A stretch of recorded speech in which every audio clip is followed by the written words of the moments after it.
Olá, seja muito bem-vindo. Começa agora o programa Vida em Foco.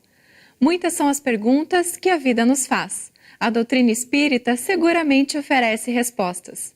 O programa de hoje fará reflexões acerca de temas do cotidiano que podem ajudar a viver melhor.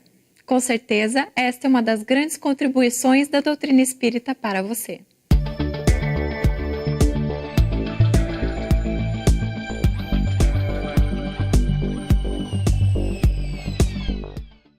O que podemos entender por trabalhadores da última hora? O que Jesus quis ensinar com essa referência? E a doutrina espírita, o que nos ensina a respeito dessa questão? A entrevista de hoje traz o tema, os trabalhadores da última hora para a sua compreensão. Hoje a Vida em Foco traz também curiosidades, crônica, o Espiritismo esclarece e para fechar o encontro, Haroldo Dutra Dias no quadro Pérolas do Evangelho. Você é nosso convidado, fique conosco. Confira agora a crônica da semana.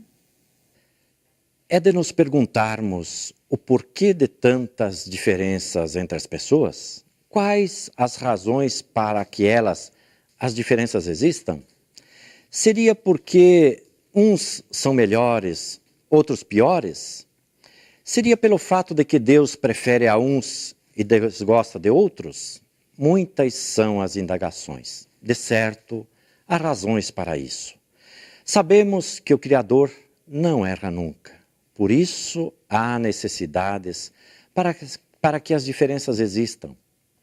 É natural que as diferenças entre as pessoas sejam pelas classes sociais, inteligências, habilidades, aspectos físicos, raças, naturalidades, decorrem de diferenças e necessidades espirituais de cada criatura. As conquistas nos fazem criaturas únicas, os equívocos também. Assim, as diferentes necessidades situam os seres para diferentes experiências no corpo físico. Contudo, todas elas alinhadas aos planos divinos de crescimento moral. Em que pesem as diferenças entre si, não há na ótica divina o melhor ou o pior entre as criaturas, uma vez que todos somos filhos do Criador. Deste fato decorre que o poderoso industrial, em sua escala de importância, igual ao singelo trabalhador, porque ambos possuem responsabilidades no concerto harmonioso da vida. O camponês é tão necessário quanto o cientista. O médico possui importância tanto quanto o gari. O que difere as criaturas entre si são os compromissos e as responsabilidades com a causa do bem que abraçam. A obra do Cristo, que é a obra de transformação do mundo para melhor, pede mãos cooperadoras e operosas para a sua execução. Os labores no bem dependem de todos os que se situam na seara do Cristo. Assim, grandes e pequenos são chamados a cooperar no âmbito de suas responsabilidades. A mãe zelosa no lar é tão importante quanto o pai que emprega suas forças para o provimento das necessidades de todos. Considere a sua cota de esforço cooperativo em favor do bem geral. Os teus ideais no bem é que te fazem mais importantes na organização divina em favor de todos. É nisto que consiste verdadeiramente as diferenças entre os seres. Pensemos nisso. Como anunciamos há pouco, fique agora com a entrevista e o tema, os trabalhadores da última hora.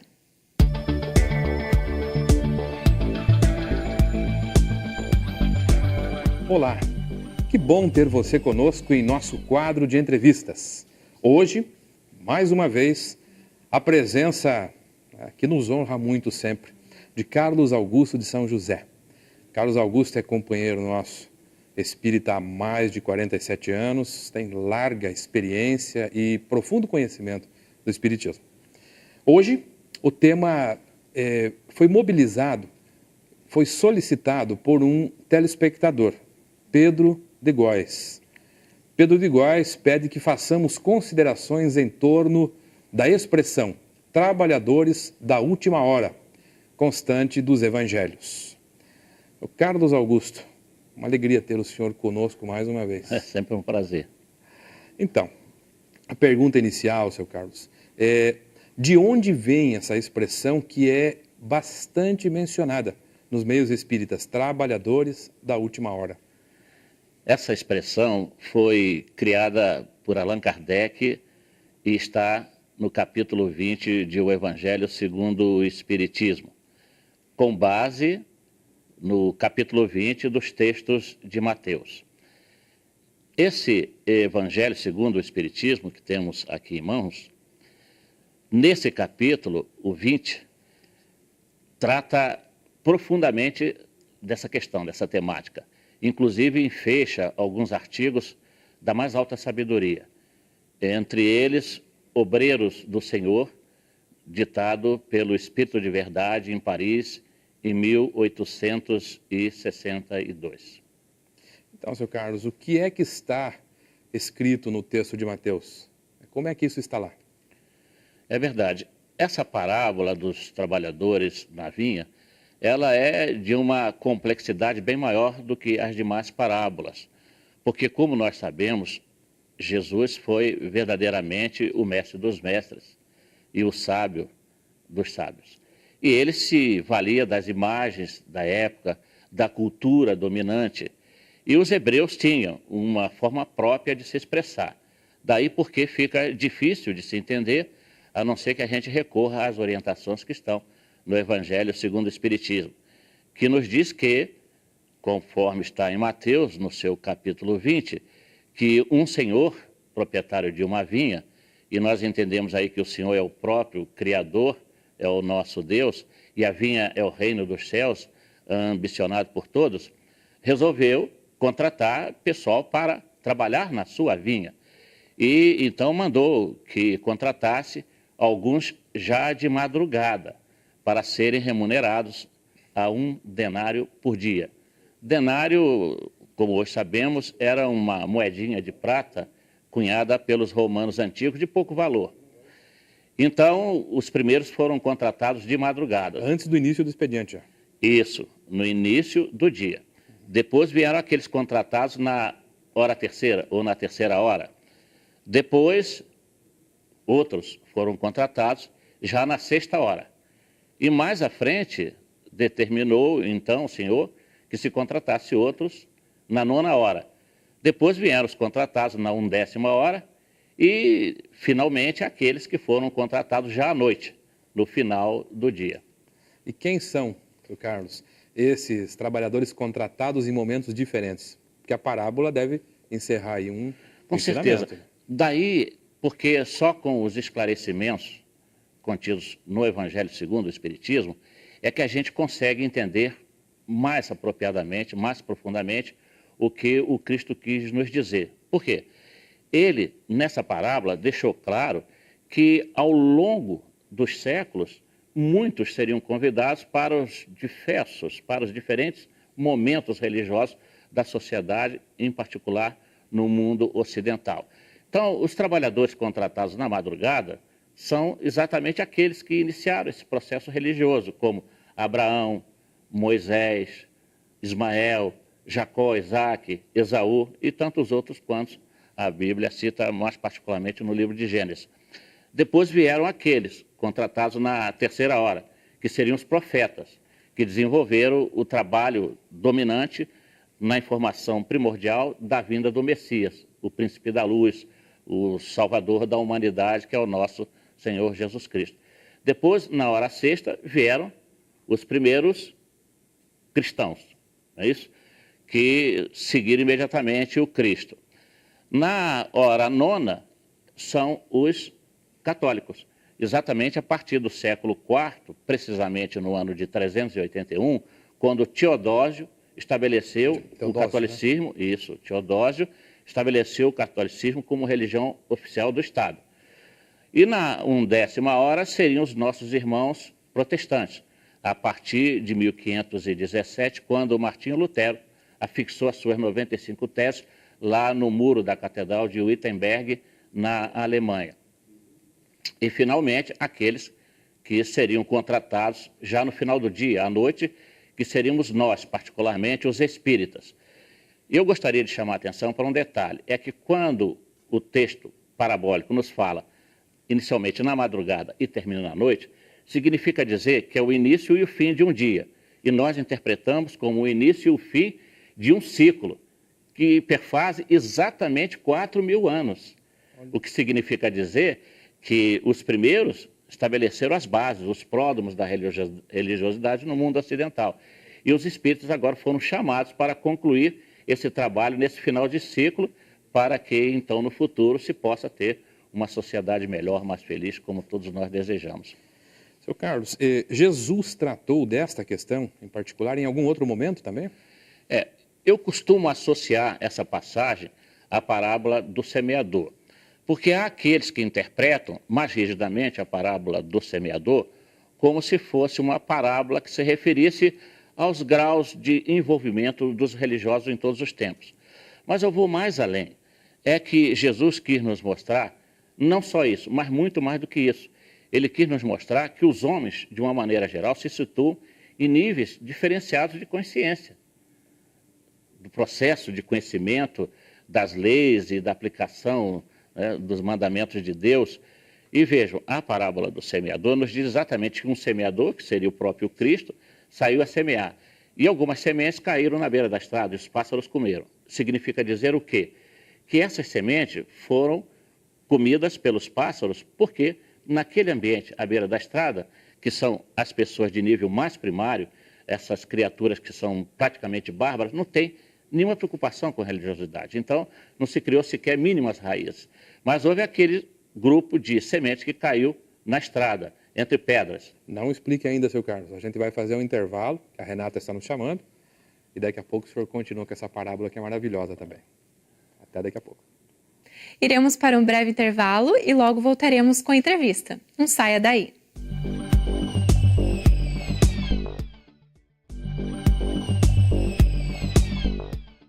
Você está assistindo o programa A Vida em Foco. Retornamos agora com a segunda parte da entrevista, com o tema Os Trabalhadores da Última Hora. Estamos de volta. Sr. Carlos Augusto, o senhor começou a falar antes do intervalo da parábola do semeador. Inclusive, essa parábola mostra o processo de semeadura dos judeus que jogavam as sementes, misturavam com tudo, né? A esmo, sem qualquer preocupação de lugar certo. Então, a primeira leva de sementes se misturou aí com as raízes. Caiu na beira da estrada, as outras caíram na estrada, mas em solo rochoso, e obviamente solo rochoso não brota, né? Muito mal começa a germinar e morre por falta de profundidade, de umidade. Depois aquelas outras que caíram entre espinheiros. Vejam, essas sementes, de alguma maneira, elas desenvolveram, elas cresceram, chegaram a florir, mas não deram fruto.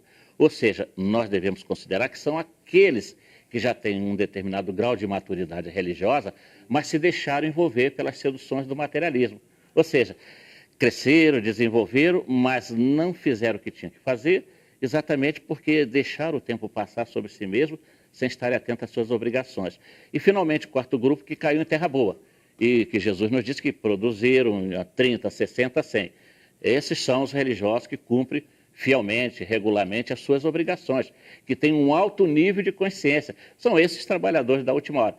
E mesmo entre esses, Marcinho, eles não produzem igualmente. Há uma diferenciação, 30, 60 e 100. O que significa dizer que todos são bons religiosos, mas não são iguais. Ô Carlos, vou explorar o senhor nessa questão um pouquinho. Eu falo lá, bom religioso, aquele que cumpre suas obrigações, mas tem a impressão que alguns acham que cumprir a obrigação é frequentar um templo, uma instituição. O que seria, na sua visão, cumprir as obrigações de um religioso? Olha, inquestionavelmente, como nos fala toda a literatura espírita, o verdadeiro religioso é aquele que busca modificar-se moralmente e combater as suas más inclinações. E, além de tudo, ser fiel aos princípios que abraçou. Agora, como é que a pessoa pode ser fiel a princípios se ela não conhece os princípios? Daí a importância de estudar tanto quanto seja possível. E o outro aspecto é o da moralidade, porque não se pode fazer religião sem moralidade. Moralidade é o cerne da questão, moralidade é o alicerce do processo religioso, porque nós temos que dar exemplos, e só sendo moralizados é que os exemplos podem frutificar e gerar atração, uma atração séria em torno do trabalho que a gente realiza e da fé que a gente proclama. O senhor mencionou lá a parábola do semeador, e é possível associar essa parábola a outros ensinos do Evangelho também? Sim, e abrange a todas as crenças, a todos os processos de informação religiosa. Nós podemos verificar, por exemplo, que nós tivemos grandes expressões em outros ramais da religiosidade. No catolicismo, aqui no Brasil, nós tivemos a Irmã Dulce, que foi considerada a santa da Bahia, uma mulher que tinha só 30% de capacidade respiratória e que se dedicava amorosamente aos necessitados. Vemos aí o esforço santificado de Teresa de Calcutá, lá no leste da Índia, tirando aqueles pobres coitados que eram amontoados em contêineres, semi-mortos, para fazer com que eles voltassem à vida, dando-lhes dignidade. Temos o exemplo extraordinário de um Albert Schweitzer, que foi um protestante da melhor qualidade, Prêmio Nobel da Paz de 1952, um rapaz espadaúdo, bonito, bem casado, que largou a riqueza na Europa e foi lá para Lambarene, que é hoje o Gabão, no interior da África, ali naquela antiga África equatorial francesa, e ali se dedicou durante 30 anos aos sofredores. Nós vemos aí Gandhi, né, um líder do hinduísmo, que inclusive muitos achavam que ele não era cristão. Ele disse: eu sou cristão, eu só não conheço o cristianismo de vocês, eu só não pratico o cristianismo do jeito que vocês praticam. E deu exemplos notáveis também de grandeza espiritual, o que prova que a verdade dos céus é uma só universal e abrange a todas as consciências quando elas se dispõem verdadeiramente a servir a causa do progresso humano. Então, o senhor mencionou também lá atrás, quando tratava da parábola dos trabalhadores, da última hora, que os cristãos estão contemplados nessa parábola. E que os da última hora seriam os espíritas, é isso? Eu gostaria de falar mais sobre isso. Os espíritas, de uma forma mais assim pontual, mas seria uma injustiça se fossem só os espíritas. Não, nós deixamos ainda há pouco caracterizado que os verdadeiros cristãos, os de última hora, são aqueles que servem ao Senhor, são aqueles que se dispõem a trabalhar na vinha do Senhor. E agora acabamos de dar exemplo de católicos, de protestantes, de um hinduísta como foi o notável Gandhi, que provaram que são esses verdadeiros trabalhadores de última hora, os completistas, como nós, os espíritas, costumamos dizer. Termo curioso esse. Seu Carlos, o que são os completistas? Aí que esse termo é mencionado na obra do Espírito André Luiz. Exatamente, mais precisamente Missionários da Luz. Os completistas são, a rigor, todos os religiosos que são fiéis aos princípios que abraçam, no nosso caso, os princípios espíritas, que se moralizam, que dão exemplos de grandeza e se comportam com o máximo de dignidade onde quer que se movimente. No ambiente do lar, da esposa, dos filhos, no ambiente profissional, realizando suas tarefas com a dignidade mínima exigível, na sociedade, na vida de relação, no ambiente religioso, e assim vai.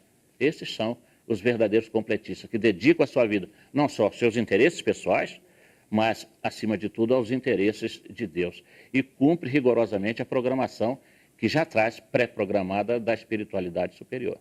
Carlos, nesses minutos finais, com seus mais de 47 anos de experiência, serviço no bem e conhecimento espírita, que conselho aí o senhor deixaria, que orientação o senhor deixaria para que a gente seja um trabalhador da última hora verdadeiramente? Em 1966, quando eu ingressei no Espiritismo em Brasília, mais precisamente na Federação Espírita Brasileira, a nossa FEB, eu assisti à primeira palestra de um orador modesto, mas muito lúcido, que tinha vindo do interior de Minas. E num determinado momento ele disse que nós, os espíritas cristãos, deveríamos ser lídimos, reais, verdadeiros, imitadores do Cristo. Eu fiquei com um pouco de dificuldade, porque para mim imitação era uma coisa barata, mas depois eu passei a entender que era seguir os exemplos do Cristo.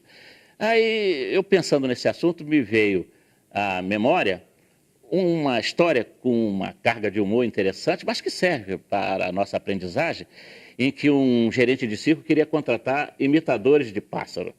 E muitos se candidataram, e chegava um, imitava um canto, chegava outro, imitava outro canto, e todos imitavam. Mas no final do dia, chegou um e disse: olha, eu também imito o passarinho. Ele disse: pois não, mostre as suas qualidades. E ele imitou um canto muito bonito, depois ele abriu a janela e saiu voando. Interessante, né? Mas veja a conotação com o ensinamento que Jesus nos passou. É que não basta apenas a gente propagar o que o Senhor disse, não basta apenas a gente imitar o canto divino que o divino cantor nos trouxe naqueles dias maravilhosos, lá da Galiléia, distante, mais precisamente de toda a Palestina, mas acima de tudo nós temos que voar na direção do reino dos céus, é o que nos diz a parábola. Mas a gente só voa quando a gente bate de uma forma igual as duas asas. Essas duas asas, na concepção espírita, são o amor e a sabedoria. Muito obrigado, seu Carlos Augusto. E você que nos acompanhou, fique conosco. O programa ainda continua e a gente deseja que o programa seja útil para você. Muito obrigado. Confira agora o quadro O Espiritismo Esclarece e clareie suas dúvidas. Olá, a questão de hoje é: se o cristão não pode julgar seu semelhante, como deve se comportar em face da corrupção?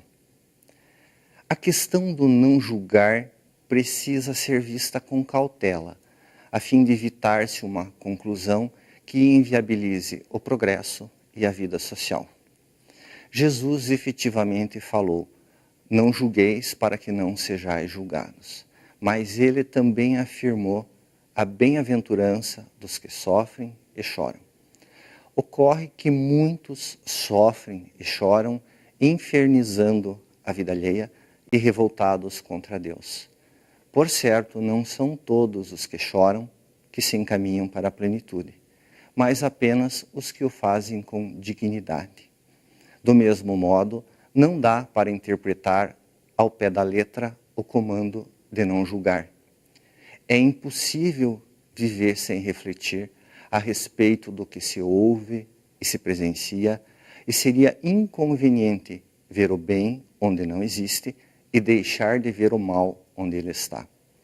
A proposta do cristianismo não é tornar as criaturas cegas e burras. Ao contrário, seu objetivo é estabelecer a fraternidade entre seres lúcidos e decentes. Assim, não se deve julgar o semelhante de forma severa e cruel, mas por vezes é mesmo necessário apontar a existência do mal a fim de barrá-lo. Se os equívocos de uma criatura só ela prejudicam, não há razão para torná-los públicos. Contudo, se prejudicam terceiros inocentes ou mesmo a coletividade, agir para fazer cessar a conduta errada pode ser até um dever. É sempre necessário analisar a finalidade com que se age: divulgar o mal, difamar o semelhante ou defender o bem. Se o objetivo for fazer fofoca, é melhor calar. Também é preciso ter moral para falar, pois condenar no outro o que se faz é somente hipocrisia. Por fim, convém ser cauteloso, a fim de não causar escândalos desnecessários. Frequentemente, o mal pode ser barrado com atitudes suaves e discretas, e não se deve cortar onde for possível desatar. Acompanhe conosco Pérolas do Evangelho, com Haroldo Dutra Dias. Olá, pessoal! Bem-vindos a mais um episódio do programa Pérolas do Evangelho. Retomando um tema do episódio anterior, nós gostaríamos de continuar falando sobre as narrativas da infância de Jesus no Novo Testamento, especialmente nos capítulos 1 e 2 do Evangelho de Mateus e capítulos 1 e 2 do Evangelho de Lucas. Quando fazemos uma leitura atenta desses capítulos, percebemos que antes houve uma tradição oral. Essas histórias foram contadas e recontadas pela própria Maria de Nazaré, por José, talvez, por pessoas da família que receberam essas histórias e pelos apóstolos e outras pessoas que receberam essas tradições. Durante muito tempo, passando essa história de comunidade para comunidade, de seguidor para seguidor, elas foram registradas em textos escritos. A partir do momento em que essa tradição oral é registrada por escrito, é claro que o redator dá o seu toque pessoal. Ele conta a história, agregando elementos, alegando fatos e experiências do Velho Testamento como prova para o seu conceito, para a sua ideia central. É o que acontece, por exemplo, com Mateus.